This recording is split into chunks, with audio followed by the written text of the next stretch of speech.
द्रवहु सुदशरथ अजर बिहारी। जो मंगल करने वाले और अमंगल को दूर करने वाले हैं, वो दशरथ नंदन श्री राम हैं। वो मुझ पर अपनी कृपा करें। सद्भाव रामायण अयोध्या कांड अध्याय 28 राम राज्य का मंगलाचरण। अब इस ओर राम, सीता और लखन गंगा नदी के तट पर ऋंगवेरपुर पहुँचे हैं। भील जाति का गांव है, सदियों से जो तिरस्कृत है। ऐसे लोग इस गांव में बसे हुए हैं। इतने निकृष्ट और पिछड़े हुए ये लोग माने जाते थे कि कोई ऋषि मुनि इनके पास नहीं जाते थे। कोई उनको छुए नहीं, कोई उनसे संबंध जोड़े नहीं, और लोगों की महात्मा के पास जाने की हिम्मत नहीं होती थी। समाज की यह कैसी करुणा थी कि ये लोग 24 घंटे गंगा तट पर रहते थे, फिर भी जगत इन्हें अपवित्र मानता था। ऐसे ऋंगवेरपुर गांव में राम जी का आगमन हुआ। गंगा स्नान कर थकान उतारी, ऋंगवेरपुर के मुखिया को समाचार मिले कि राम जी पधारे हैं। पता नहीं गुह ने कहीं से अहिल्या के उद्धार की बात सुनी होगी।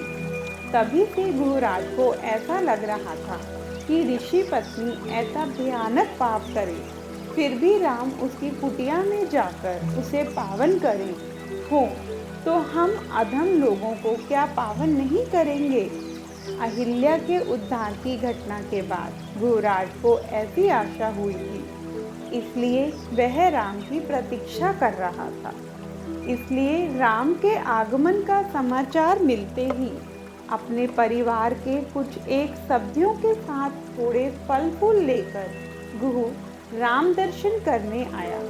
गुहराज ऐसा मानते थे कि राम जी मुझसे बात नहीं करेंगे, गले तो मिलेंगे ही नहीं। पर गुह ने सोचा मैं दूर से ही उनके चरणों में वंदन करूं और राम एक बार मेरी ओर देख लें तो भी मैं धन्य हो जाऊंगा। राम, सीता, लखन और सुमंत खड़े हैं। गुहराज ने दूर रेत में फल फूल रखकर प्रणाम किया और बोला, महाराज, एक पापी और अधम आपकी शरण में आया है। गुह ने सबके सामने घोषणा की कि मैं पापी हूँ, अधम हूँ। रात दिन पुण्यवान होने का दावा करने वाले आप और हमसे वह आदमी आगे हैं। क्या ऐसा नहीं लगता? मैं पापी हूँ। ऐसा विचार जब हमें आए तब समझना कि पुण्य का पहला कदम उठ चुका है। नहीं तो भक्ति के 8 सोपान श्रवणम, कीर्तनम, विष्णु स्मरणम, पाद सेवनम, अर्चनम, वंदनम, दास्यम, संख्यम चढ़ने के बाद अंतिम सोपान आत्मनिवेदनम। और क्या मालूम कि गुह सीता आत्मनिवेदनम कैसे पहुंच गया। वैद्य जो दवा देते हैं तो कभी पानी के साथ, कभी शहद के साथ लेनी पड़ती है, पर धन्य है वह गुह जो सीधे गोली सटक गया। उसे ना तो शहद की जरूरत हुई, ना तो पानी की जरूरत हुई।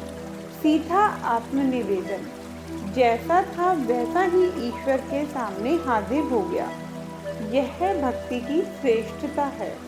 दंभ छोड़ना बहुत कठिन है और संत इसीलिए आगे हैं कि वे लोग निर्धम होकर जैसे थे वैसे ही उपस्थित हुए। तो गुहराज ने दूर से राम जी को प्रणाम किया। गुह के आंखों में भगवान ने आंसू देखे और भगवान दौड़े, गुहा के हाथ पकड़ लिए और बोले, गुह उठो।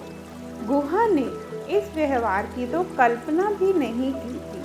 उसने तो माना राम मुझसे बोलेंगे भी नहीं, केवल दृष्टिपात करें तो यह भी काफ़ी है। इसके बाद राम जी बोले, इतना ही नहीं, उसको छूकर गले भी मिले। गंगा तट पर गुह की कल्पना से परे एक क्रांति हो गई। गुह को गले लगाकर भगवान ने राम राज्य का उद्घाटन किया। यहीं से राम राज्य की शुरुआत हुई। राम राज्य स्थापित करना हो तो निम्न से निम्न आदमी को गले लगाना पड़े, झोपड़ी में रहना पड़े, तो पता चले कि राम राज्य कैसे हो। आज परिस्थिति एकदम विपरीत है। आज तो जिसने कभी भूख का अनुभव न किया हो, वह घंटों भूख पर भाषण करता है। स्वयं अनीतिमय जीवन जीने वाले नीति भाषण करता है। ऐसे लोगों के मुंह से राम राज्य की बात अच्छी नहीं लगती। राम राज्य के लिए तो चारित्र्य निर्माण करना पड़े। इसके लिए तो प्रत्येक व्यक्ति को बेहद प्रयत्न करने चाहिए। गांव के गरीब लोगों की समस्याओं को समझने और सुलझाने के लिए उनके बीच जाकर रहना पड़ता है। सौराष्ट्र में गंगाजल विद्यापीठ नामक एक संस्था है। वहाँ दीक्षांत सभा आरंभ में मुझे पहुँचना था। एक विदेश दंपति वहाँ आए थे। भारत के पिछड़े हुए लोगों को अपनी संस्था की ओर से मदद देने की उन्हें इच्छा थी। उन्हें न तो पिछड़ी जाति के आंकड़े मांगे या न तो उन्हें समस्याएं बताने को कहा। उन्होंने तो कहा, हमें गरीब लोगों के बीच एक दिन रहने के लिए ले चलिए। संस्था के निकट नदी है। नदी में शूद्रों की बस्ती है। वहाँ के लोग थोड़ी बहुत सी खेती करते हैं। वहाँ विदेशी दंपति को ले गए। वे पूरा दिन उनके साथ रहे, साथ में भोजन किया। उन्हें बहुत अच्छा लगा। हमारे कितने आदमी इस ढंग से रह सकते हैं?